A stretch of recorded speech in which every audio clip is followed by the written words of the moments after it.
요즘 저희 성형외과에서 기기계 열풍이 불어닥치고 있는데요. 저는 원래부터 팬이었어요. 성형수. 이번에 영화로도 개봉했죠. 말이 안 되는 것 같으면서도 진짜 재밌더라고요. 직원분들이 웹툰 보면서 궁금했던 부분들이 많다고 하는데요. 오늘은 그 질문에 대해서 답변해보는 시간을 가지려고 해요. 첫 번째 질문은 뭐죠? 웹툰에서처럼 살이 녹아서 죽는 경우도 있나요?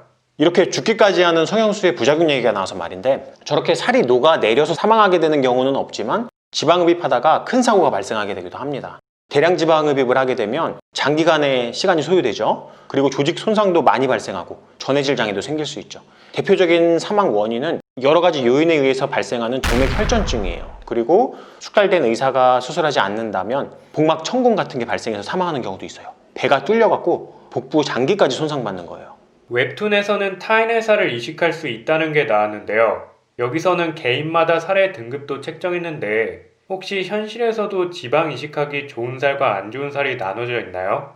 지방을 이식하기 좋은 살, 안 좋은 살. 정확하게 말씀드리기는 어렵지만 있긴 있어요. 지방 이식을 많이 해보다 보면 이렇게 뭐 주물럭주물럭 이렇게 만져보면은 대충 느낌이 와요. 약간 흐느적흐느적거리는 살은 섬유조직이 많고 아무래도 지방이 잘 안 나오다 보니까 채취를 무리해서 하게 돼요. 그러다 보니까 출혈도 생기고 혈액도 많이 섞여 있죠. 섬유조직이나 혈액이 많으면 섬유화도 많이 발생할 거고 생착률도 떨어질 수 있죠.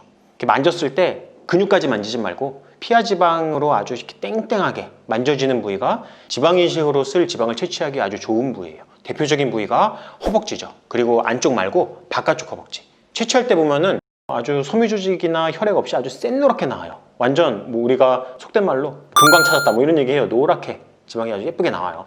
간혹 마르셔서 이렇게 살이 필요하신 분들이 있어요. 지방 이식은 하고 싶은데 채취할 지방이 없어요.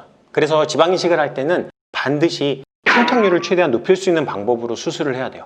그럼 타인 중에서도 가족의 살을 이식하는 경우는 어떨까요?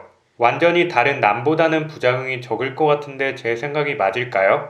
가족의 살을 이식한다. 우리가 장기 이식할 때도 가족의 장기를 이식했을 때 조직 적합성 항원이 맞는지 검사해서 이식을 하거든요. 근데 그렇다고 해서 아무 거부 반응이 일어나지 않는 것도 아니에요. 그냥 가장 비슷한 거일 뿐이에요. 그래서 면역 억제제를 같이 사용하게 되죠. 만약 가족의 살을 이식하게 됐으면 평생 면역 억제제를 드셔야 되죠. 안 그러면은 면역 반응을 통해서 전부 다 흡수돼 버리겠죠.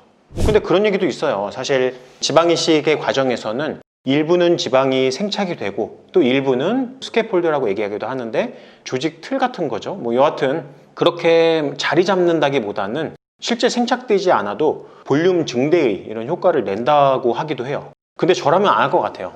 염증 반응이 과하면 다양한 부작용들이 발생할 수 있거든요. 성형수를 쓴다 해도 절대로 가족의 살을 가져다가 만들지 마세요. 이번에는 지방 이식 생착에 대해 궁금한 게 있는데요. 주인공이 친구를 만났을 때 갑자기 살이 떨어져 나가기도 했는데 이게 현실에서도 가능한가요? 비슷하게 많은 분들이 질문하는 게 있어요. 지방 이식한 지방이 아래로 흘러내리는 거 아니냐. 결론부터 말씀드리면 아니에요.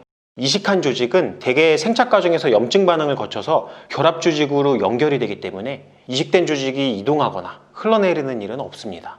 타인의 조직을 이식했다고 해도 이식 거부 반응으로 조직이 생착되지 않은 상태에서 심각한 감염이 온다거나 해서 만화에서처럼 흐물흐물거리게 조직이 변하면 떨어져 나가고 뭐 그럴 수는 있겠죠. 하지만 생착이 잘 된 다음에는 저런 반응이 발생하지는 않아요. 다만 필러와 같이 미세 입자의 성분을 주입한다면 그것은 조직 사이에서 이동이 가능합니다. 필러가 조직 내에서 이동한 사실은 이제 많은 분들이 알고 있는 내용일 거예요. 근데 지방 이식을 한 뒤에도 생착이 잘 안 되거나 아니면 오일이 충분히 제거되지 않은 상태에서 주입이 된다면 오일 성분이 눈두덩이 같은 데로 흘러내리는 경우도 아주 드물게는 있습니다. 웹툰에서 성형수가 뇌를 침범해서 몸이 휘청거리는 모습이 나오기도 했는데요. 혹시 현실 세계에서도 성형에 실패했을 때 몸이 휘청거리고 심하게는 뇌사 상태에 빠지는 경우가 있나요? 기생충이 아닌 이상 이식한 조직이 조직 내에서 이동을 해서 뇌를 침범하지는 않겠죠. 만화에서는 이식을 하게 되면 기생충처럼 체내에서 뭔가 작용을 한다고 설정을 했나 봐요. 근데 뭐 이런 건 있어요. 지방 이식이나 흡입을 하는 과정에서 혈관이 손상되면 조직 내 지방 알갱이나 혈전이 혈관 내로 들어가서 혈관을 떠다니다가 혈관을 막고 그래서 색전증을 유발하기도 합니다. 지방 관련 수술 후에 사망 사건이 발생하거나 실명, 조직 괴사와 같은 큰 사고가 발생하는 경우에는 이런 이유입니다. 뇌로 가는 동맥 혈관에 지방 알갱이가 주입이 될 가능성은 거의 없겠지만 만약에 그렇게 된다면 뇌의 일정 부분이 죽게 되는 일도 발생할 수 있겠죠. 류성형수 에피소드에서 주인공이 1대1로 싸우다가 당할 뻔했을 때 갑자기 팔 2개를 더 꺼내는 모습이 나왔는데요. 혹시 뼈와 피부, 근육을 적절히 이식한다면 현실에서도 팔 4개를 만드는 게 가능할까요? 만화라서 그런지 만화나 영화를 너무 많이 본 듯한 그런 상상인 것 같아요. 당연히 불가능하다고 보고요. 그 이유는 아무리 팔이 하나 더 달린다고 해도 그걸 자유롭게 움직일 수 있게끔 신경계도 분포돼야 되고 그거에 맞춰서 뇌도 발달돼야 되고 그러는데 그게 순식간에 일어나는 일은 아니죠. 성형외과에서 실제로 손가락 같은 걸 이식하기도 해요. 예를 들어서 엄지손가락 같은 경우 손의 작용에 매우 중요한 역할을 하고 있거든요. 만약에 엄지손가락이 망가지게 되면은 손 기능이 엄청나게 떨어지게 돼요. 이 경우에 발가락 하나를 떼와서 손가락에 이식을 하기도 해요. 그걸로 엄청난 기능의 향상을 가져올 수가 있어요. 근데 이때 혈관이나 신경 다 이식을 진행해야 되는데 이식이 성공적으로 이루어졌다고 해도 바로 자유롭게 움직일 수 있는 건 아니에요. 반복된 연습을 통해서 가능하게 됩니다. 만화에서 저렇게 되는 거는 거의 불가능하다고 볼 수 있지 않을까요? 하지만 성형수에서는 뇌까지 침범하고 그러잖아요. 가능할 수도 있겠네요. 마지막 질문 드리겠습니다. 웹툰에서 성형수를 차지하기 위해 죽고 죽이는 살인사건이 끊임없이 일어나는데요.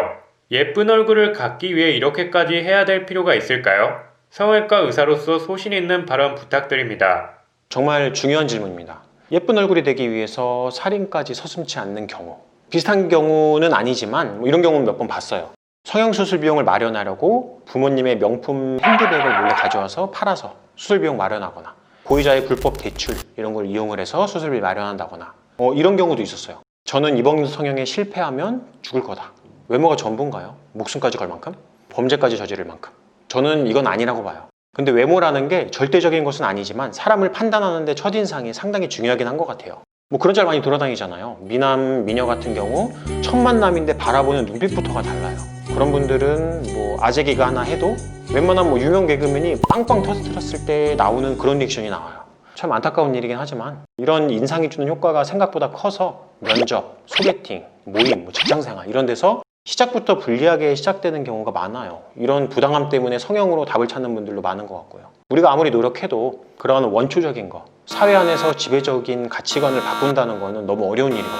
한 사회 안에서 다양한 가치로 나 자신을 드러내겠지만 외모에 대해서 컴플렉스를 느끼고 개선을 희망한다면 그럼 성형은 나쁜 건 아니라고 봐요. 성형외과 의사로서 범죄는 저지르지 마시고 그리고 목숨도 걸지 마시고 만약에 컴플렉스를 느끼신다면 교정 수술을 주저하지도 마시라고 말씀드리고 싶어요. 비록 성형수 에피소드는 배드엔딩으로 끝났죠. 아무래도 공포만 하다 보니까 사건들이 극단적으로 묘사돼서 그런 게 아닌가 싶죠. 실제 현실에서는 성형을 하고서 적당한 선에서 성형을 마치고 아름다운 모습, 자신감이 넘치는 모습으로 삶의 활력소를 되찾고 즐겁게 사시는 분들이 엄청 많아요. 저는 이런 점에서 성형외과 의사로서 뿌듯함을 느끼거든요. 제 목표이자 꿈, 제 삶의 행복이죠. 그럼 이 정도 선에서 웹툰 분석은 마치도록 하겠습니다. 그리고 저희 단독으로 입수한 성형수 있다면서요. 다음 컨텐츠에서는 성형수로 얼굴 한번 만들어 보겠습니다. 시청해주셔서 감사합니다.